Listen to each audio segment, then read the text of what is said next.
George's Garage, and in today's video it is winterizing machines, lawnmowers. In this case, lawnmower, right? But I'll be releasing a video really soon on how to winterize your pressure washer, which is really important because you'll break it if you don't get it winterized. But a lawnmower is something that people neglect and they just forget about.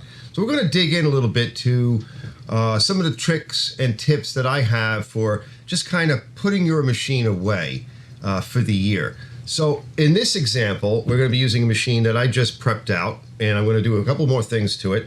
I'd like to sell it. It's an extra machine. It's my original Honda HRX 217. She's a beautiful machine. This one I bought new. It's over $1,000, but she's got a little tired, and I'll be releasing a video on a few things that I did to it because this is the end of the season. It's in November. We haven't passed, Thanksgiving yet, but this is the perfect time to get it sort of ready. I want it running, and I want it kind of put away so that if it doesn't sell this year, I don't have to go over it again come spring. Goodbye. See you next year. I miss you already. I hate winter. And I'm going to show you in this video a few of the things that I found that went wrong with it from just sitting. And it sat for an entire year. So let's talk about right now a couple of the things that I do and that I did to this machine and that you guys can do to your machine, and it's very inexpensive and there's really no excuse. So let's get started on that. Okay guys, so one of the things that I do every year throughout the year is I buy gasoline by about 20 gallons at a time, right? So some of the stuff is going to sit. It might sit in the shed. It might sit here in the shop. What I put in to my gas cans is the same thing every time. I always start off with some sta-bil. Now, there's a lot of guys on the internet that have tested sta-bil. The problem with almost any of these products is that their effects are short-lived. They do help. Now, the next thing I like to put in is the Lucas upper cylinder lubricant.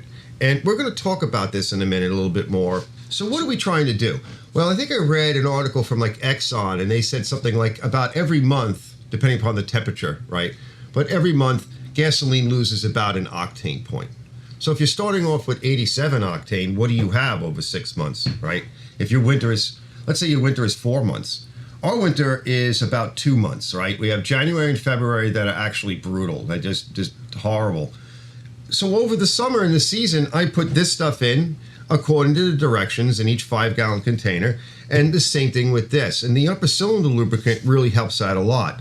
It helps to clear the junk in your engine, but I think most importantly, any lubricant that you put in an engine, you're less likely to have problems in the carburetor itself. You're going to have a lot less oxidation from the alcohol in the gas. So just real quick, I want to mention, by the way, guys, is I have a funnel and I have a paint filter, right? Now, you can use a sock or a terry cloth towel, or you can use one of these masks that we have all over the place.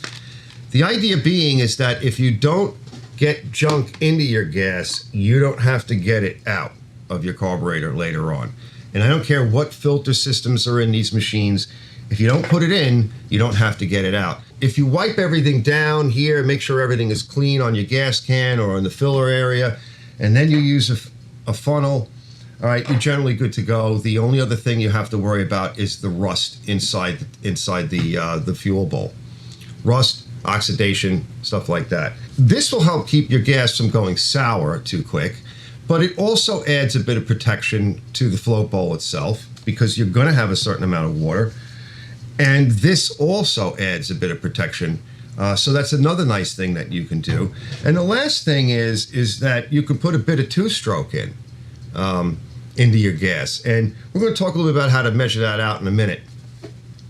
All right, guys, so like I said, I'm going to put some footage in of me actually working on this machine over here and what I find, especially when you see the plug and the fuel. Now, this is the fuel. I still have it. There's a lot of sediment in the bottom of the bowl. It's really discolored. I'm going to give you some more footage of that. That's fuel that was treated by the standard process that I use.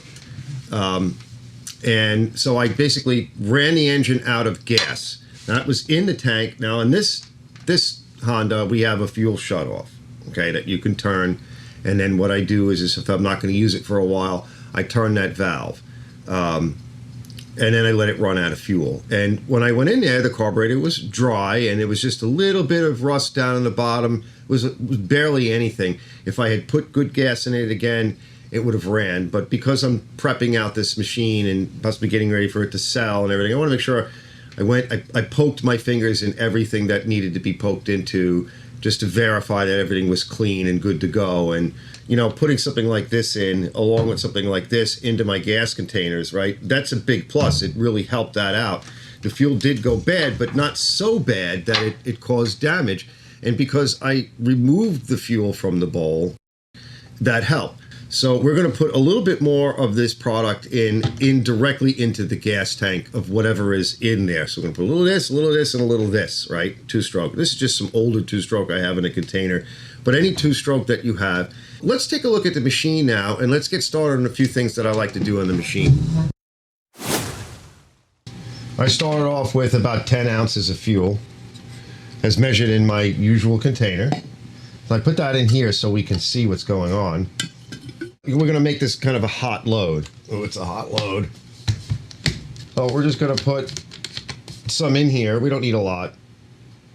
You know, maybe ½ ounce, 3/4 of an ounce. Right? About ½ ounce. So that's our stabilizer. That's a hot load.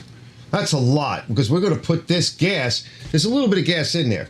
And like I said earlier, I started off with this much, which already had some of this and the Lucas product in it, right? Because I just put the general recommended amount in a 5-gallon container.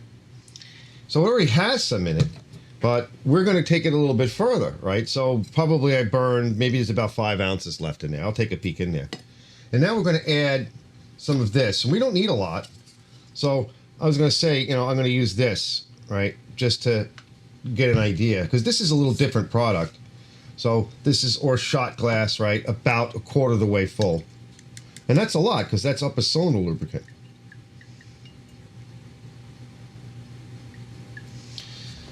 And by doing it this way, right, because I have the fuel shut off on my machine, and I want to run the bowl out, this is two-stroke, I don't really want to fog the machine. Right, you could do that, and I'll just give you a quick fog just to show you some of the smoke, and we'll talk about why you do that. Right, that's a lot, right? That's a hot loady. And we'll just give it a shake. So I want to make sure the bowl is dry, so I want everything in the fuel system coated with this mix. It's going to coat the cylinder wall and the plug and everything else. So that's why we're doing it. We're going to have the inside of the fuel lines. Everything is going to be coated with this mix. And I can leave this fuel in here because I may actually want to start it up. Let's say a customer comes in December or January and he says, I'm going to buy the machine now. Or he wants to start early. I can start it up with the fuel that's in there, and then I'll suck that fuel out. I'll put some fresh in. So let's go put that charge, this fuel charge, into the machine.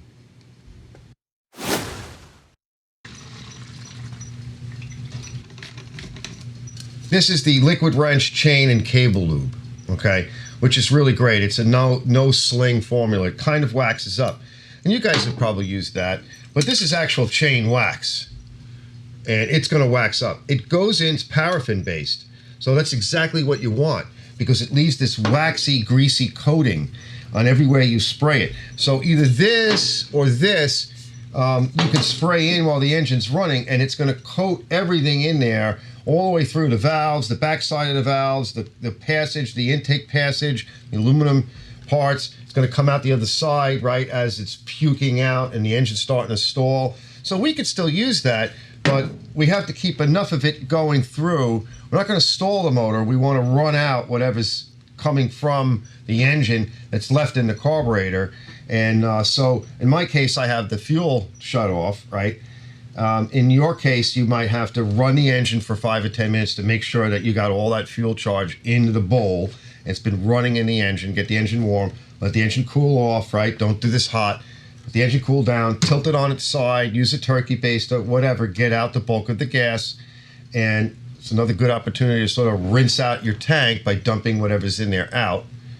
And that way, you know, your tank is kind of clean, right? You've had some rinse action going on in there. you've left this stuff in there, and then we're going to run it till it just doesn't have any more fuel. So that's a nice thing to do on a nice day. Now, where do I like to put this stuff?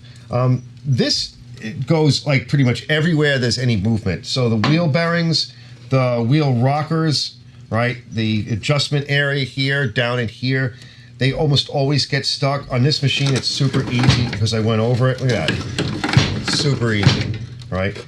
That's what's in there. The waxes, this stuff. And no matter what you do, dirt is going to kind of go in there. And unfortunately, the solid lubricants don't really work because they're good when you assemble it and everything is really clean. And I'm not saying you shouldn't put some on, but if you do put some on, I would recommend like a Moly Lube. The graphite is just too light. I've experimented with it. It disappears too quick. So you want something that can be like a penetrant lubricant to go into these areas, get in deep, and then wax up. So it acts kind of like a dry lube. So I go through all of that. Anything that moves, any of my cables, any area that really is going to move, and especially if you've washed it. Let's bring it outside and get this thing running for a little while.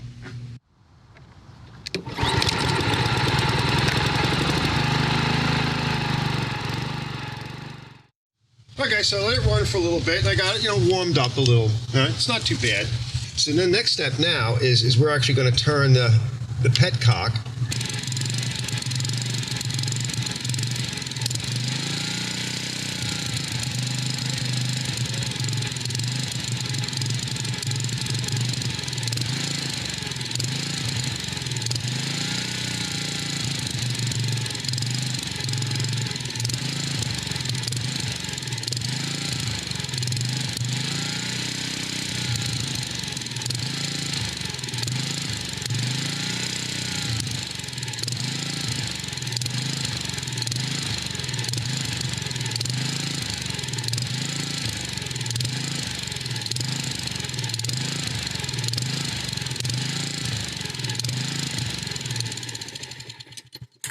That's it. There we have it. Done.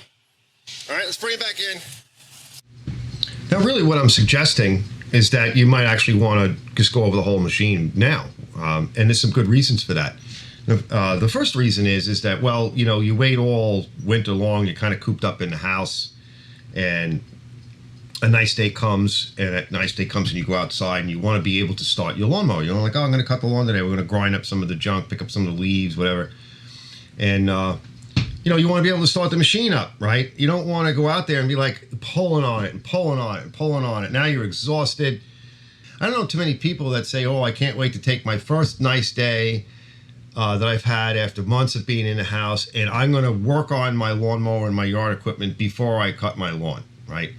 Because the first nice day that comes along, and what you're hoping for is that the machine is going to start. And if it starts, you're off and running. So here's a couple of scenarios that go on. The first one is, you go out there and you're like, all right, I'm going to work on it, right? And your partner's like, come on, honey, why can't we do it now? What are you doing? Oh, I'm almost done. Just let me work on it a little bit longer. At the end of the day, oh, we should have been able to cut it. I wanted to clean up. You disappointed me. That's one scenario. It's come on, hurry up. We got to go somewhere, and you're still working on the thing. The other scenario is you go out there and the machine starts. Okay, and you're like, I'll get to it later. I'll get to it next week. I'll get to the end of the week. And the whole season goes by. My neighbor even does this. I'm going to send it over to you. I'm going to have you clean it up. Nope. Doesn't change the oil. As long as it starts, he doesn't care if it's smoking, if it's grinding the grass, right? If it's disgustingly filthy, he's out there. He lets his grass grow too long. He hasn't even put his pool away yet. It's green, right? So maybe this is a good time to just end it now. And here's another reason, too. Keep in mind that all the dirt that's on these machines, there's a lot of plant spores, mold spores. It's not just dirt, it's organic matter. And where I am with the humidity, if you leave this sit for several months with all that on there, the junk in the bag, what you're going to come back to is just the spider webs and all the mold growth. And take a look at this plug and you'll see what I mean. One of the ports was open on this engine, and you can't help that. Right? You don't know which port's going to be open. Doesn't matter. It could be the exhaust port or this port. If it's an exhaust port, you have a straight shot right into the combustion chamber. I get little flies in here. Straight shot. On this one, it was actually the intake port. So that is covered with a filter. But I saw some debris in the intake port. There was little crystalline structures of, basically it's aluminum precipitate. What that is it's water vapor laying in there, caught in there, and then it acts on the aluminum. It's a very alkaline environment, so that's bad. You've got alcohol and other stuff, right? Combustion gases. And the plug is just destroyed, right? The motor ran okay, and I ran the motor off, right, out of fuel, but it's just a mess, and that's just sitting, for a year. So it's a good idea to wash it and clean everything, and maybe just get this machine, your machine, running, ready to go. When was the last time you checked your oil, right? So if you manage to get the machine running next season, and this thing had very little oil in it, think about what would happen. Okay, you don't have a lot of oil. It's enough to get it going. The machine started, and you started going through the spring, and you're busy, and you got stuff going on, and next thing you know, it gets hot. Now it's running in the heat. It's air cooled. You haven't cleaned it. You got almost no oil in it.